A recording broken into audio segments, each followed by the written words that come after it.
Our first interview that helps us with our understanding of music in West Auckland is from me and Lachlan's good friend, Mason Joel, who agreed to share his insight on what makes music important to him. Where does the creative process come from? Don't answer that, we need to ask it better. What do you think inspires you artistically? Stuff that happens to me, I guess, and stuff around me. Depends. If I'm working alone, usually I'll just sit down with a guitar and I'll start playing stuff. So I'm playing stuff like every day. But if I'm starting with lyrics or something, I don't know, like I sit down and start writing. Usually I'll start with a poem or something, but I'll just sit down and it'll start. And if I'm working with a group, it'll be more structured. But when it's just me, it's like the stuff I was doing before, really, like in my room.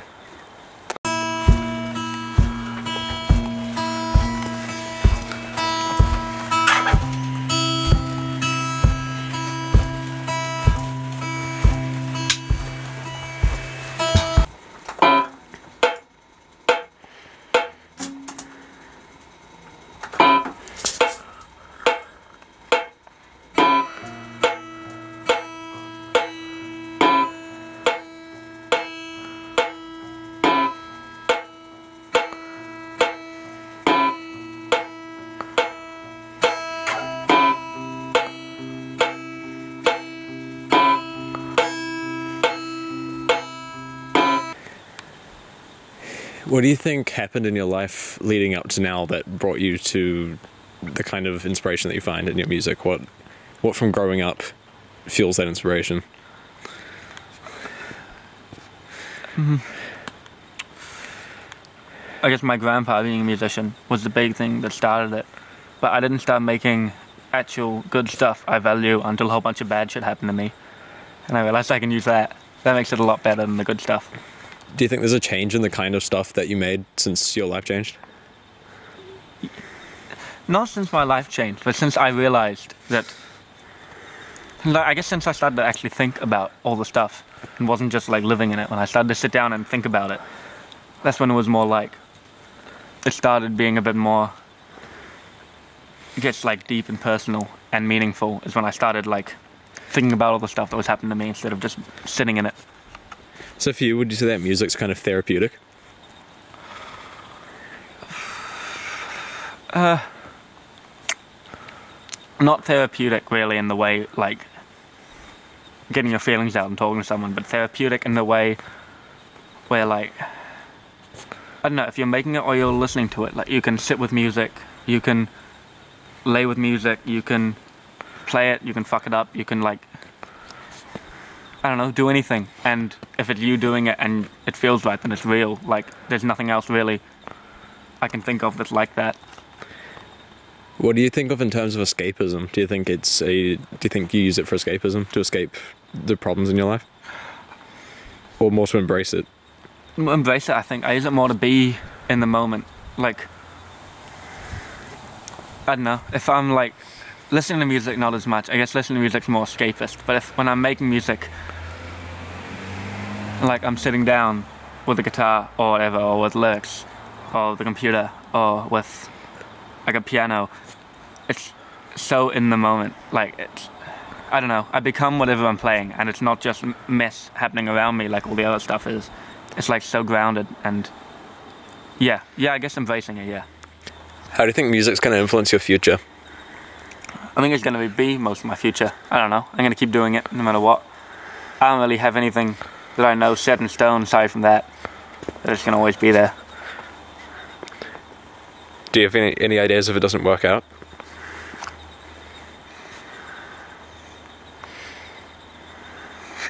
You know, I've never thought of that.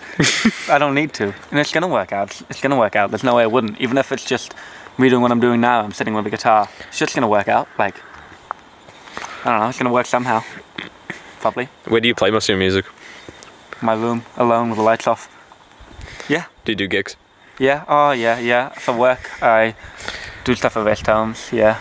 But that's not really real stuff that I'm doing there. That's Where do you think you're going soon with your music? Soon with my music. Probably a lot more in my bedroom, sitting alone. But maybe there'll be other people there listening. I don't know. Or like, I don't know.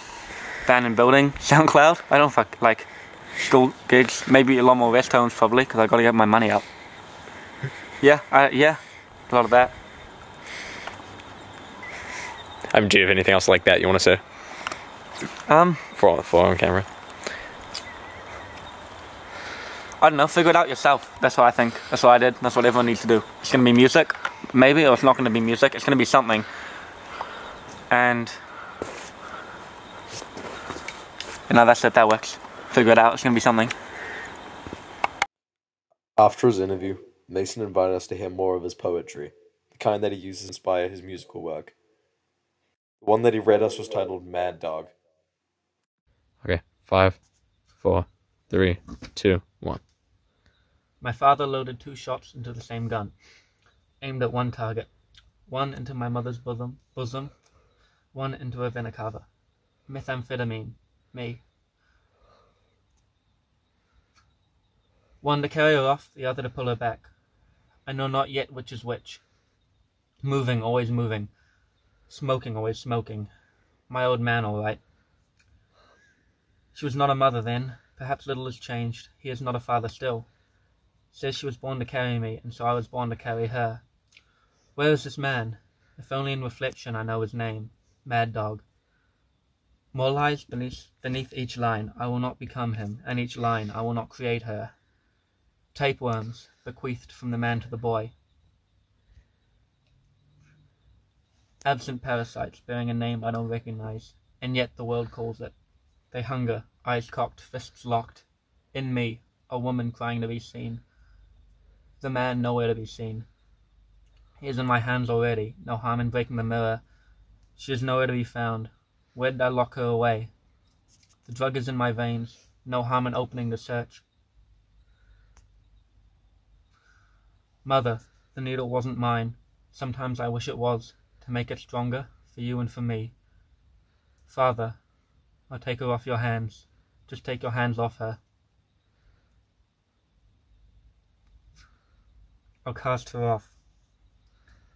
Snarling, a starling, as she did me, hungering to be seen. Mad Dog. Who was Mad Dog? It's my dad. Do you know your dad? Nah.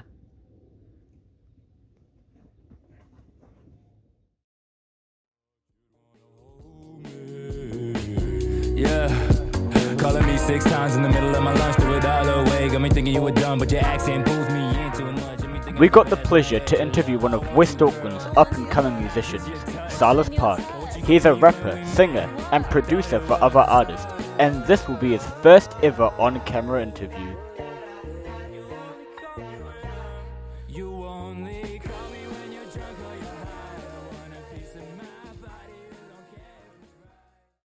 Yep, so my name's Silas Park. I've been doing music since I was maybe 12. I'm 20 now, and I'm old. I don't even know how to explain what kind of music I do. I dabble with a lot of different stuff. I do a lot of different like production, engineering. Like I kind of do everything, which I know is like such a boring answer, but yeah. What do you think your initial spark was? Like, what made you want to keep doing music? Like, your inspiration? What made me want to keep doing music? Like, I got into music because I heard, you guys know Lil Pump? Is that too? Yeah, we know Lil Pump. I remember I heard his music and like, I was 12 by the way, and I heard it, I was like, I could do that. Like, that was genuinely it. But then getting into it and like getting through the process of actually like making stuff, I actually just found like a real passion for it. And it just, I don't know, like it was, I guess I've never really had like my own thing, like, you know, it's like every other kid at school was like good at like rugby, or they were good at like dance or whatever. I don't know. I never really had anything. So once I realized that like that was kind of an avenue I could go in, I really kind of like put all my eggs in one basket. Oh yeah. If you know what I mean. Where do you think your like initial, like not initial, but your passion comes from? Like, you talked about how you got into it, but what motivates you to keep going? Like, do you have an end goal?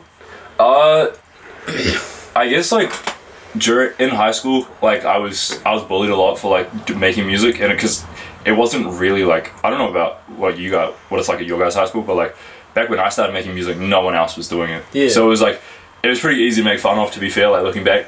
So I think a lot of the things that keep me motivated, to be honest, I don't know if this is petty, but it's just to kind of prove those people wrong, and that I was actually like, you know what I mean? Like the things that I was doing were actually like mattered, and it wasn't just like, you know, just me thinking that I'm better than everyone else. Like I did feel like I had the ability to do it, and my music did suck then. Like it was really bad, but I knew that like if I kept working, like it would get somewhere. Yeah. So.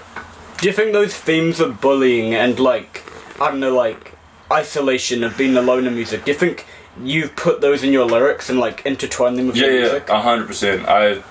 There was definitely like a period of time where like that was my main focus. I think I've kind of just chilled out a bit. Like I'm still motivated, but like I don't think that the things that I went through and like had to deal with, I don't think it affects me as much now. Yeah. So it probably isn't as prominent, but it definitely does come up, and like I definitely do talk about it.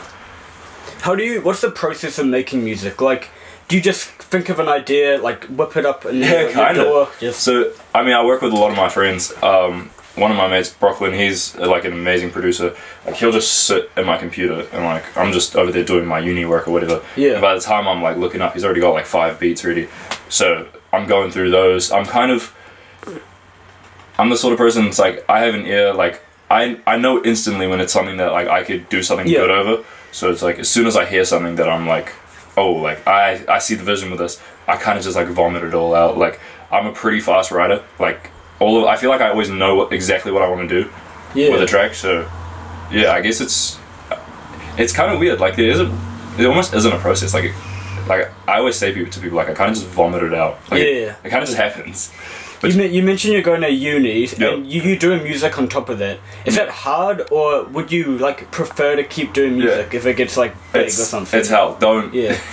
It sucks. I guess it is definitely a big time commitment both sides. Like, even yesterday, like I was at uni for like 7-8 hours, and I was at home with everyone working on music for like 5-6 hours. Like it is a big commitment, but obviously like I love what I do, and like I don't know what I'd be doing if I didn't do it.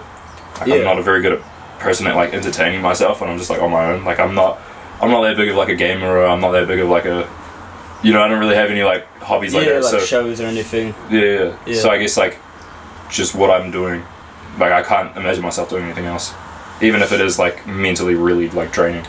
Where do you see your music in the future? Like, do you think it's gonna take off? Are you gonna keep the grind? I hope so. Yeah. Like obviously like it's like I put all this work in. I'd hope that it gets somewhere. Whether it's like me specifically doing something well, or maybe like me helping someone else get to that point. Like I don't have like a specific goal, but my goal is that just I can do what I love with like full time and just not have to worry about anything else. Like that is the main goal. What do you think your biggest project is? Like either producing or making. Like what do you think got the best public reception?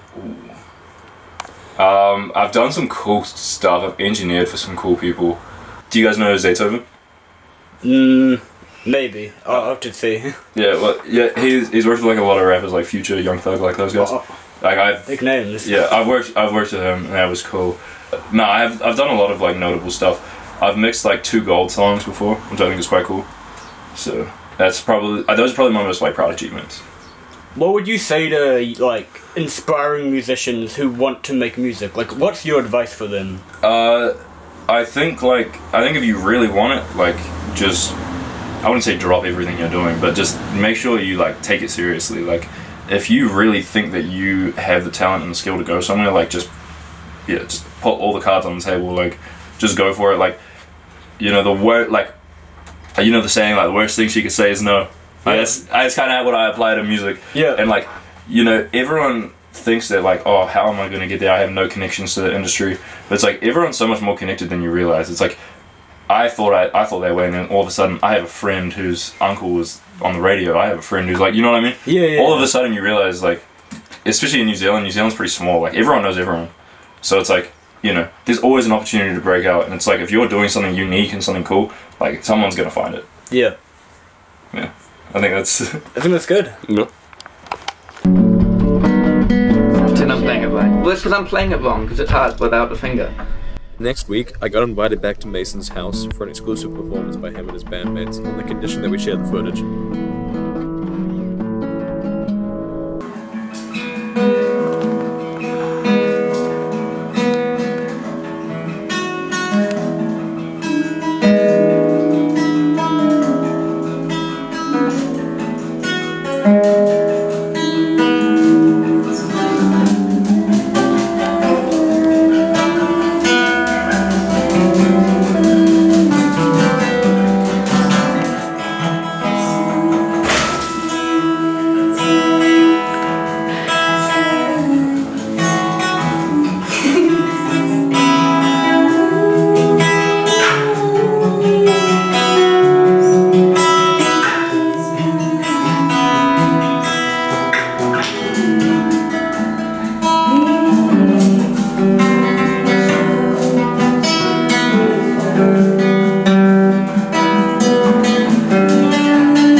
Playing way too quick as well. Yeah, something Like moved. that's why I kicked you. I was like, man, I don't know what it was. wow. Right. Like you don't. Like a car. Because I can't Maybe. compare myself with what you understand. That's why I'm pretty glad to go to this